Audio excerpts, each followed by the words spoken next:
Guys, ngayon ang i-share ko naman sa inyo kung paano tayo makakapag-register online para sa ating virtual pag-ibig. So, dito sa Google, ita-type lang natin ang website ni Pag-ibig. Check lang natin yan. Dito sa website, magpa-pop up itong data privacy. Check lang natin, then click natin ang proceed. Sa may taas ng screen natin sa right side, may makikita po tayo ditong tatlong line. I-click natin yan. Then dito sa virtual pag-ibig, i-click lang din natin itong positive sign. Mamimili po tayo dito kung for members, for employers, or for developers. So dito tayo sa for members. Check lang din uli natin yan. Then click ang proceed. So since tayo ay meron naman tayong Pag-ibig number, kailangan lang natin mag-register online. So, i-click lang natin itong create account.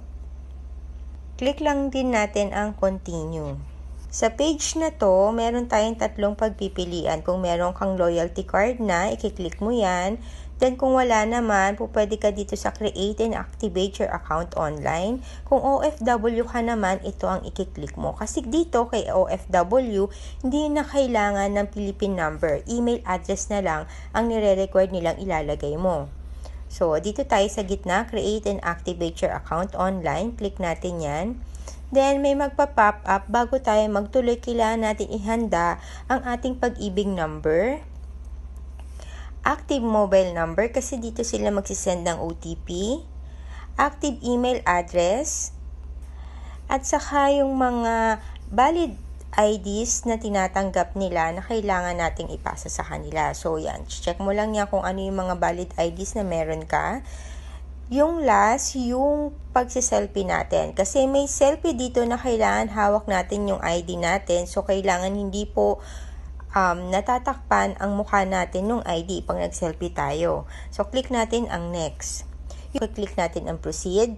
Ilalagay na natin yung pag-ibig mid number natin. Last name, first name, middle name, date of birth, saka active mobile number. Once na ilagay na natin yan, i-click natin tong proceed. Pag-click natin ng proceed, magsisend ang OTP sa number na nilagay natin si Pag-ibig, then click natin ng OK. Pag na-receive na natin yung OTP, ilalagay natin dito, then click na natin yung proceed. So, ilalagay lang natin 2 beses ang ating email address. Mga security question, kailangan ilagay natin yan. So, dapat kailangan matandaan din nyo kung ano yung answer sa security questions para ma-retrieve natin yung account in case na makalimutan nyo yung password. Verification, kailangan din natin to. Pati ang pag-upload ng photo of valid IDs. Pag nag-upload tayo ng ID, tapos ayaw niya ma-upload, ibig sabihin, higit sa 3 MB yung na-i-upload natin. So, pupunta tayo dito sa Google, ita-type lang natin yung PNG compressor. Kailangan natin i-compress yung image. Then, click natin to yung unang-una. Scroll up lang natin.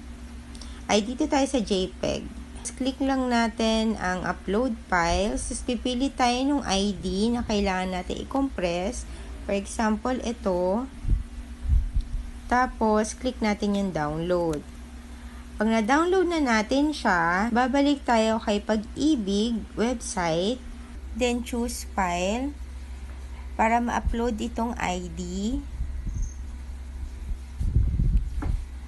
Tapos yan, na-upload na siya. Dito naman tayo sa upload selfie holding and showing your valid ID.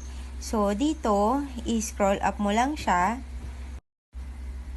Katapos mag-submit ng selfie, check lang natin, then click submit.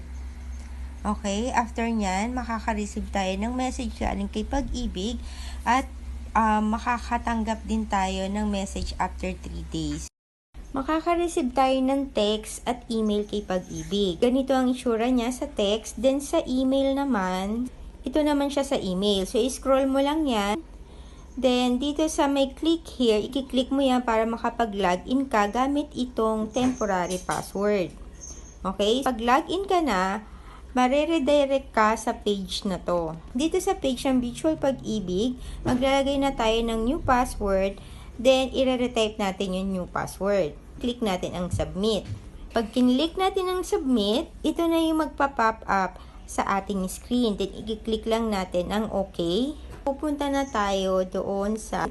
Guys, meron din tayong app dito sa Visual Pag-ibig. I-download mo lang siya. Available siya para at least mas madali para sa atin mag-login.